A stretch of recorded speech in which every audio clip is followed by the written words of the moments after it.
One of the biggest mistakes I see new resellers making is holding on to sneakers. Whether it be dead inventory that you're trying to break even on or sneaker investments, holding sneakers in 2024 is not a viable strategy anymore. The sneaker market is nowhere near where it used to be. Sneakers are no longer going up hundreds of dollars, and sneaker investments are lucky to make you $10 to $20 a pair after holding for 6 months. For that reason, holding sneakers is just not viable and not profitable anymore. To a certain extent, the sneaker market is dead and a bit oversaturated, hence the reason why we don't see so many new profitable releases. Now, of course, there are the occasional valuable hold, but outside of these smaller holds, sneaker investments are just objectively not a good strategy anymore. Now, another thing I see is a lot of new resellers holding on to dead inventory.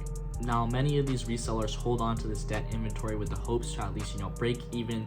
They're afraid of the loss. And now I completely understand that, and I'm guilty of the same thing.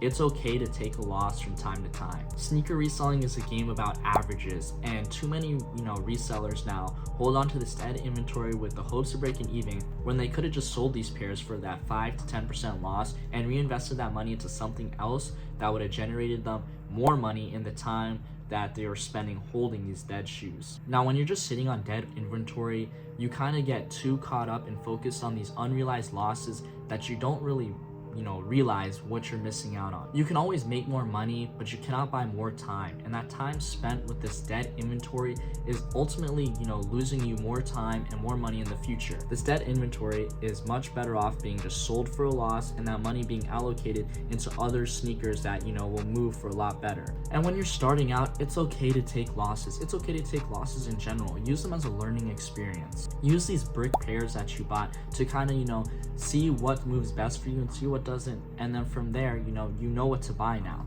Now, if you find yourself holding sneakers in 2024, I think it's very important that you reevaluate your reselling strategy and kind of make sure you have good systems in place to avoid these unnecessary holds. Good systems can help you optimize your sales and your business, thus eliminating the chance of having this dead inventory that is simply just wasting your money. A good strategy that I use programs like Excel and Google Sheets to track my inventory. When you're tracking your inventory, you can see what you paid for a shoe and how long you've held it. It's important to track the turnaround time on your pairs to see what pairs move best. From there, you can make accurate and effective business decisions to understand what the most optimal pairs for you to buy is. Another strategy I use to avoid holding on to these shoes that I simply cannot sell is cutting prices bi-weekly. If I see a shoe is not getting a lot of traction, popularity, and it doesn't seem like it will move for months, what I tend to do is start cutting the price. Now, when selling your pairs, you should always have a margin to work with. You shouldn't be pricing your pairs just over what you paid, so if someone negotiates, you end up either breaking even or losing money, and you shouldn't price your pairs so high to a point where people are just not going to be interested and won't be shopping with you. What I like to do is I tend to price my pairs at about 10 to 20% more than what I paid, and if these shoes don't seem to sell, I'll start discounting my items to see if that helps these shoes start to move. Now, of course, the turnaround time on every pair isn't extremely important. There are some shoes that you shouldn't be trying to flip within a week.